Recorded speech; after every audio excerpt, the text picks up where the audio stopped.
નમસ્કાર. દિવસભરના તાજા સમાચારોમાં તમારું સ્વાગત છે. તમારી સાથે હું છું પિનલગીરી ગોસ્વામી. સમાચારો વિસ્તારથી જાણીએ એ પહેલા મહત્વના સમાચારો ઉપર એક નજર. બિહારમાં રાહુલ ગાંધીએ રેલીમાં પ્રિયંકાને બુલેટ ઉપર બેસાડ્યા. ભાદરવી પૂનમ મહામેળાનું આયોજન, પત્રકાર પરિષદનું આયોજન. 7500 પુસ્તકમાંથી બનાવી બાપાની મૂર્તિ. પારસી પરિવારના ઘરે બાપાનું આગમન. એ ગઈ નદીમાં ક્રેન ખાબકી ગઈ. ટેરિફ ઇફેક્ટ, ડાયમંડ કંપનીએ કારીગરોને કર્યા છે છૂટા. મેં મોદીને યુદ્ધ રોકવા માટે ધમકી આપી હતી. ગોવિંદાએ પત્ની સુનીતા સાથે ગણેશ ચતુર્થી ઉજવી. સરદાર સરોવર ડેમની સપાટીમાં ધરખમ વધારો નોંધાયો છે. ઝાડ પરથી 500 રૂપિયાના નોટોનો વરસાદ થયો. દાંતીવાડા ડેમમાં 1853 ક્યુસેક પાણીની આવક થઈ. ચમત્કારિક ગૌણ ગણેશનું મંદિર સામે આવ્યું છે. સ્લીપ થતાં પ્લેનમાં આગ લાગી, પાયલટનો અદ્ભુત બચાવ થયો છે. ટ્રમ્પના આરોગ્યને લઈને મનોવૈજ્ઞાનિકો પણ હવે ચિંતિત જોવા મળ્યા છે. હવે મિત્રો સમાચારો વિસ્તારથી. ટ્રમ્પની માનસિક અને શારીરિક સ્થિતિ અંગે ફરીથી ચર્ચાઓ શરૂ થઈ છે. પ્રખ્યાત મનોવૈજ્ઞાનિક ડૉક્ટર હેરી સેગલ અને ડૉક્ટર જ્હોન ગાર્ટનરે પોતાના કાર્યક્રમ થિંકિંગ ટર્મમાં દાવો કર્યો છે કે ટ્રમ્પમાં ડિમેન્શિયાના લક્ષણો જોવા મળી રહ્યા છે. નિષ્ણાતોના મતે ટ્રમ્પ એફડીટી પીડિત હોઈ શકે છે. તાજેતરમાં અલાસ્કામાં પુતિન સાથેની મુલાકાત દરમિયાન તેમનું ચાલવાનું સંતુલન બગડતું હોવાનો વિડીયો સોશિયલ મીડિયામાં વાયરલ થતાં ચર્ચા પણ જોવા મળી છે. મિત્રો, અન્ય મહત્વના સમાચારની વાત કરીએ તો સ્લીપ થતાં પ્લેનમાં આગ લાગી, પાયલટનો અદ્ભુત બચાવ. ઇન્ડોનેશિયાના સેન્ટ્રલ પાપુઆના અમિગગરુ એરપોર્ટ પર સેસ્ના ગ્રાન્ડ કાર્વેન વાર્ગો વિમાન રનવે પરથી ખસકી ગયું અને ફેન્સિંગ સાથે અથડાયું હતું. આ અકસ્માતમાં પાયલટ અને ટેકનિશિયનને નાની મોટી ઈજાઓ થઈ છે. વિમાનના લેન્ડિંગ બાદ રનવે પરથી લપસીને ફેન્સ પોસ્ટ સાથે અથડાયું હતું અને થોડા સમય માટે આગ પણ લાગી હતી, જેને ઝડપથી નિયંત્રણમાં કરી લેવામાં આવી છે. મિત્રો, અન્ય મહત્વના સમાચારની વાત કરીએ તો ચમત્કારિક ગૌણ ગણેશજીનું મંદિર. પંચમહાલ જિલ્લાના ગોધરા નજીક પોપટપુરા ગામે આવેલું સ્વયંભૂ ગૌણ ગણેશ મંદિર ભાવિકો માટે આસ્થાનું કેન્દ્ર છે. ગણેશ ચતુર્થી પ્રસંગે અહીં વડોદરા, અમદાવાદ, સુરત સહિતના ભાવિકો ધસી આવે છે. જમણી સૂંઢવાળી ગણેશજીની 700 વર્ષ જૂની મૂર્તિ રિદ્ધિ સિદ્ધિ સાથે ઊભી મુદ્રામાં વિરાજમાન છે, જેને ચમત્કારિક માનવામાં આવે છે. કહેવાય છે કે ચાંપાનેર નરેશના પતન બાદ મૂર્તિ જમીનમાં સમાઈ ગઈ હતી અને બાદમાં હવન વિધિથી પ્રગટ થઈ હતી. મિત્રો, અન્ય મહત્વના સમાચારની વાત કરીએ તો દાંતીવાડા ડેમમાં 1853 ક્યુસેક પાણીની આવક થઈ છે. બનાસકાંઠાના દાંતીવાડા ડેમમાં ઉપરવાસમાં ભારે વરસાદને કારણે 1853 ક્યુસેક પાણીની આવક નોંધાઈ છે, જેનાથી ડેમની સપાટી 580.74 ફૂટે પહોંચી છે. જોકે ભયજનક સપાટી 604 ફૂટથી હજુ દૂર છે. તંત્રએ સાવચેતીના પગલાં રૂપે 11 દરવાજાનું લીકેજ ચેકિંગ હાથ ધર્યું છે, કારણ કે દરવાજા નવા નાખવામાં આવ્યા છે. પાણીની આવકથી ખેડૂતોમાં ખુશીનો માહોલ છે અને તંત્ર તેના ઉપર સતત નજર રાખી રહ્યું છે. મિત્રો, અન્ય મહત્વના સમાચારની વાત કરીએ તો ઝાડ પરથી 500 રૂપિયાનો નોટનો વરસાદ થયો. ઉત્તર પ્રદેશમાં અચાનક ઝાડ પરથી રૂપિયાનો વરસાદ થતાં લોકો આશ્ચર્યમાં મુકાયા અને 500ની નોટો લૂંટવા લાગ્યા હતા. હવે સમગ્ર ઘટનાના દ્રશ્યો સોશિયલ મીડિયામાં વાયરલ થયા છે. માહિતી અનુસાર એક વાનર શિક્ષકની બેગમાંથી પૈસાનું બંડલ લઈને ઝાડ ઉપર ચડી ગયો અને ગરીબોને વેચતો હોય તેવા દ્રશ્યો જોવા મળ્યા. લોકોએ 500 રૂપિયાની નોટો પણ લૂંટી લીધી હતી.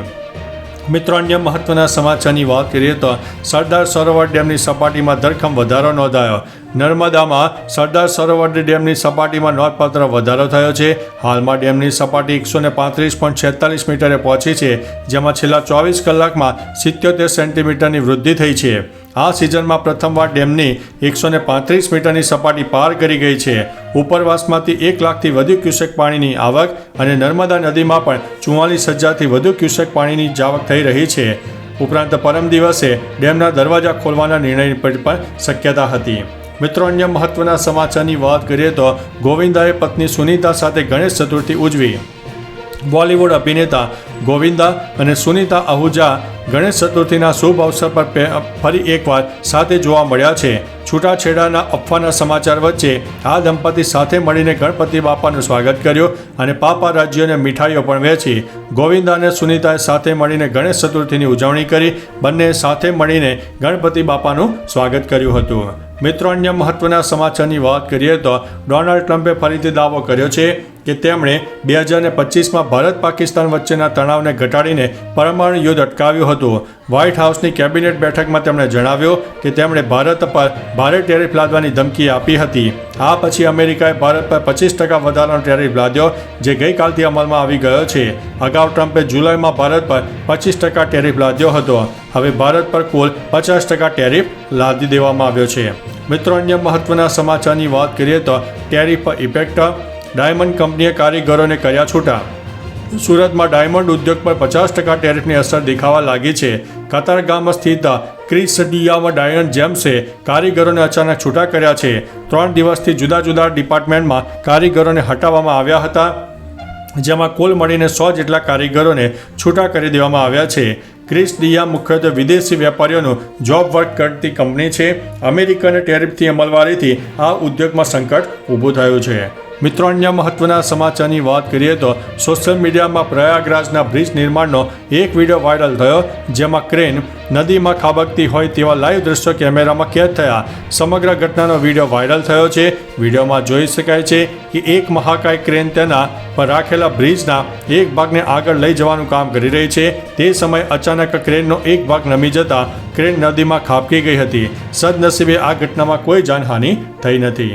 મિત્રો, અન્ય મહત્વના સમાચારની વાત કરીએ તો પારસી પરિવારના ઘરે બાપાનું આગમન. અમદાવાદના એક પારસી પરિવારના ઘરે ગણપતિની સ્થાપના કરવામાં આવી. ખુશરો ચેકર અને ગીતાબેનના પુત્ર અર્શીસે બાળપણમાં જીવલેણ ખેંચતી મુક્તિ મેળવી હતી, જેના કારણે પરિવારમાં ગણેશજી પ્રત્યે સતત શ્રદ્ધા અડગ રહી છે.